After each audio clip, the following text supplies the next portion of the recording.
Cool kids, cool kids. That's where it is with the cool kids. Oh yeah. Cool. Yeah. Cool kids, it's time for silver coins around the world. Around the world, around the world. We got to talk about another delicious country. I'm going to go ahead and put in the delicious country coin description while you guys oogle and awe about the Hero Quest First Light that I just got in. Yeah, I know. I'm excited too. Yeah, this is going to be nice, I think it's going to be nice. So we're going to, I got to find this coin real quick. It's a $50 coin. $50. And it's named after somebody I have known for years. And by that I mean it's not really named after them, but it shares a name with them. Because to be named after them, he would have to matter. But if he sees this video, he'll know who I'm talking about. Yeah, I gotta get a year on this. So, 1995. Yeah. This is another one of those coins that would not count if you needed a circulating coin, but definitely counts for my collection. Here's the coin. It is a proofy coin with a nice frosty appearance. Oh boy. Vintage on this coin is 25,000.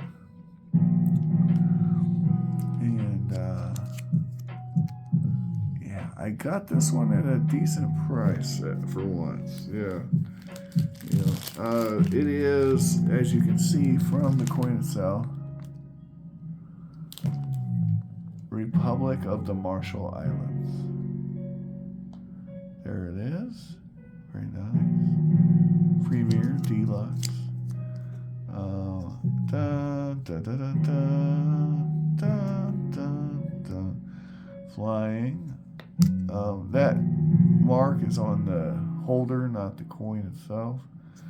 But there's the coin itself. The F102 Alpha Delta Dagger. Oh boy, what a fun subject for a coin. Isn't that exciting? Republic of the Marshall Islands, 1995. Now, this particular coin is made of pure silver. It is 1 troy ounce, and it's worth about $30.80, which isn't too much over what I paid for it. So we did pretty good on this one. There are other coins from the Marshall Islands available, guys. A lot of them are small mintages, though. I gotta warn you, this is not a coin you're likely to get real cheap. But it's also not a deal breaker like some of the coins we've been talking about on some of these videos. Okay, it's not. You're not gonna break the bank. You might pay $50 for it. That's on the high end. I think that's on the high end. But you can do it. It's doable. Some of these countries aren't really doable, guys. Some of these countries, if everybody wanted a coin from there, made in silver, they just wouldn't find one. I really believe that. Some of these countries, the mintages on these coins, guys, are minuscule. And the number of issues made are minuscule. Some countries don't have any silver coins whatsoever. And some countries have a few, and they are hard to find. And you can kind of go through my videos here if you really want to know which countries those are. But I am very quick to point those countries out. But most countries in this collection are very doable, okay? Yeah, guys, some of these countries are really tough, man. Some of these countries are going to set you back a little bit. But other countries, no cap, you can find for pretty much melt or under. I have a few of these that I've gotten. I don't think I've ever paid melt for one of these things right here. Other stuff, FG Stacker, for example, can tell you about this one. Some of the stuff you're going to pay way over melt for. Way over melt for. Just all the over melt. That's 5 times melt for that coin. Right? Here's one. You know, something like this, you'd be lucky to get it for $10. And the melt value on this is like $1, so that's 10 times melt. But I'd buy those all day at $10 just for you know. Here's another example of what I'm talking about. Italy. Italy. I mean, this coin, the melt value on this might be $10. I paid $25.50 for this coin. Yeah, it's not even $10. It's probably like $8. That melt value. Yeah. 1916A. Chariots of Fire.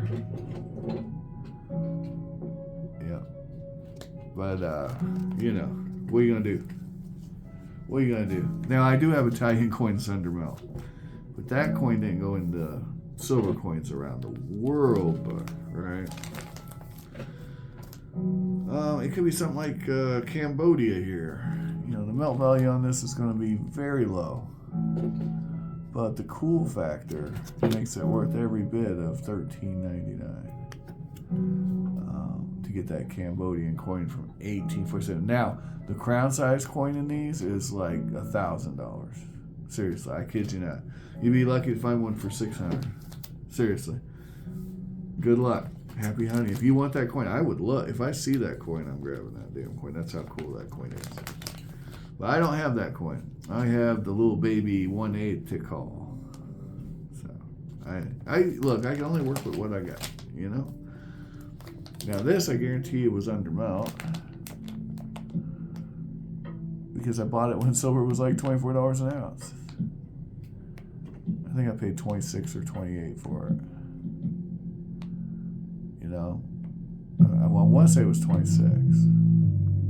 So that's what I'm saying. You can get out of this under melt. This one cost $43, and it is hideous. But I was happy to get it at $43 because Bangladesh is rough. Unless I was trying to find out a way to get an old Indian province coin, an old rupee, before it broke off. But it's tricky. It is tricky because those are rare too. But I bet if one were more patient than I was, they could definitely do it. Well, this one's double melt for Bhutan. So, like I said, you guys could, you know, I think this one's actually. Yeah, this one's got to be under melt. What's the ASW? It's 80% silver. Yeah, this is under melt. I got this one for $5.50. Botswana. So Botswana is under melt. So that's cool. Anyway, let's talk about the Marshall Islands. Yay. Marshall. Now, some of this stuff, if you get under melt, good on you, because, my goodness, and you're going to have to be so patient. Kansas kid.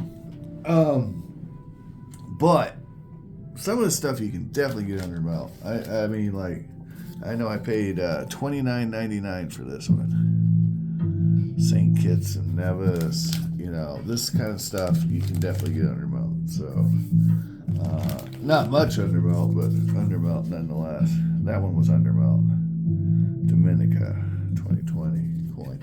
Got that for $29.99. All these were $29.99. So, you know, at the time they were a couple bucks over melt, but a couple bucks over melt's no big deal to get a country. But you're gonna see some countries that are rough. That's all I like. But then you'll see something like this that's under your mouth. You can get Barbados under your mouth. This is $20.17 I paid for it, and it's 0.8 ounces. So yeah, 0.8 ounces is going to be like $25, $26 worth of silver. So that's $5 under your mouth. You know, so that's just for instance. But we got to talk about the Marshall Islands. We're not here to talk about all the coins and how you can get them under mount. You can get them under mount. Some of them you're not even going to look at for under mount. You can't even go to the museum and see them under mount. That's what I'm saying. I'm joking, of course, but not really. Okay, here's the flag of the Marshall Islands. Let's look at a map of the world so we can see where they're at. They're out in the middle of literally nowhere. See any land? Oh, well, if you hunt hard enough, that's pretty far from land. Matter of fact, there's Hawaii. Let's find Hawaii. Hawaii's over here somewhere, isn't it? Yeah. Wow. Let's see. Ukawaka Iki. There. Where are you? There it is. There's Hawaii. Okay, Hawaii's here. Marshall Islands are way the F over there. And there's a whole lot of nothing in between them. You see anything? I don't. All right, so yeah, it's out in the middle of nowhere. So what does one do out in the middle of nowhere? Well, the capital is Majuro. The continent is Oceania, which, I don't know if that's a real continent. I feel like it's not, but whatever.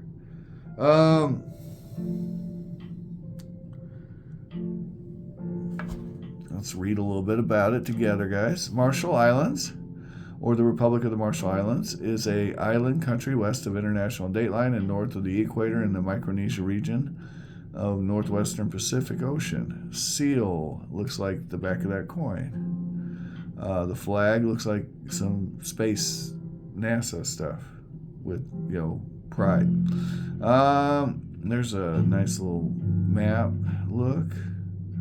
It's a UN member state under the Compact Free Association of the United States. Majuro is the capital. Marshallese is the ethnic group with a few others. They are Christian predominantly. They have a parliamentary republic, an executive presidency, very U.S.-like, looks like, except it's kind of a hybrid, looks like. It started in 1979. It's a very small country. Very little fresh water inside it, but of course it's surrounded by water. GDP is $215 million. That's $3,800 per capita. That's not good. That's not good. Yeah, the per capita is not good. They use the U.S. dollar. The 29 coral atolls, 5 main islands, and 1,200 very small islands. They share maritime boundaries with the Wake Island, Kiribati, I don't know, Nauru, the Federated States. Oh, wait, I'm not saying that. You guys, if you watch this channel, you know I'm not saying that. That country has no silver issue. And half of the country's population lives in the main town of Majuro. Hopefully I'm saying that right. Austronesians, so think like, indigenous Australian types or people from Papua New Guinea, this kind of makeup. European maps and charts named it after Captain John Marshall. And the German Empire annexed it as a protector in 1885. Japan took it over in 1914. And, we know what happened after that. The Bikini Atoll. Hot. The U.S. government formed a Congress of Micronesia. That word again. We're not even... Nope. Okay, let's get to the economics so we can end this video. All right. Well, with the average person having like a couple grand a year, they have no natural resources. They import way more than they export. They make coconuts, tomatoes, melons. Yeah, pigs, chickens. Nothing special. Tourism and tuna processing, though, that's special.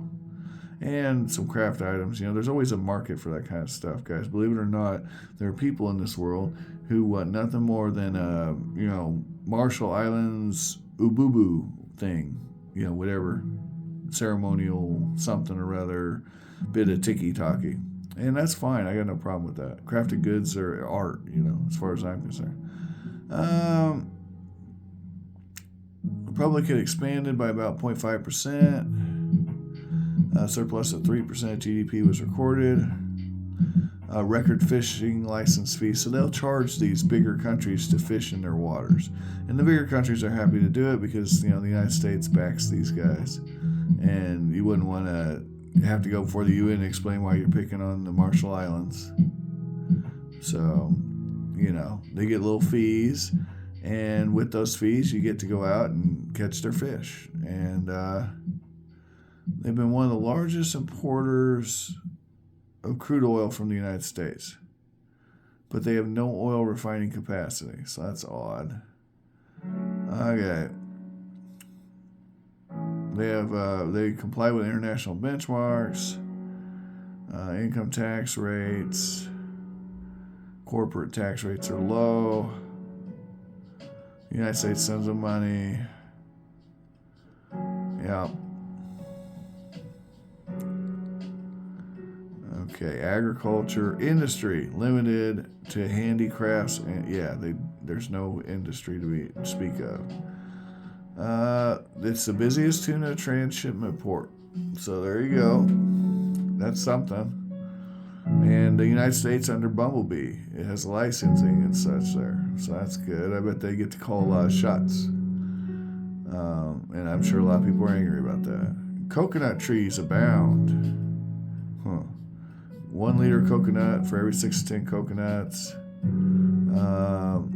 They're experimenting with coconut oil alternatives there. That's neat. All right. Well, there you go, guys.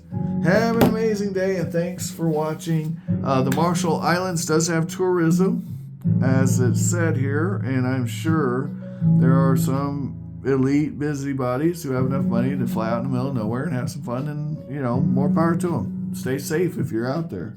I want everybody here to find all the collectibles of your dreams. I want you to challenge yourself, and you don't have to complete the collection.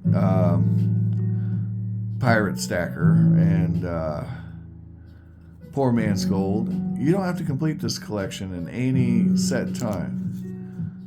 You can take your time, Tom's Coins, and just slowly build this. And if once a month, right? So like this month, Kansas Kid, I challenge you to get a French coin. I said if you could get under melt, that'd be even better. But let me show you my French coin real quick. Yeah, my French coin in this book, even though I have plenty of French coins under melt, I didn't grab one of those. This is my French entry. It's an old, very nice example of a Bischoffric Fenning Denier. It's on the French-German border. This coin was made in the 13th century, so the 1200s. This coin has luster on it still. Yeah, I know. See that? The coin literally has luster on it still. See it? I paid $90 for it, but good luck finding one in that condition. Point is, your coin could be, your run-of-the-mill undermelt French silver. Which, Kansas Kid, let me know if you need any resources on that because I saw some going under melt just the other day. Take care, guys. Final Collectibles of Dreams. Like, share, and subscribe. Thanks.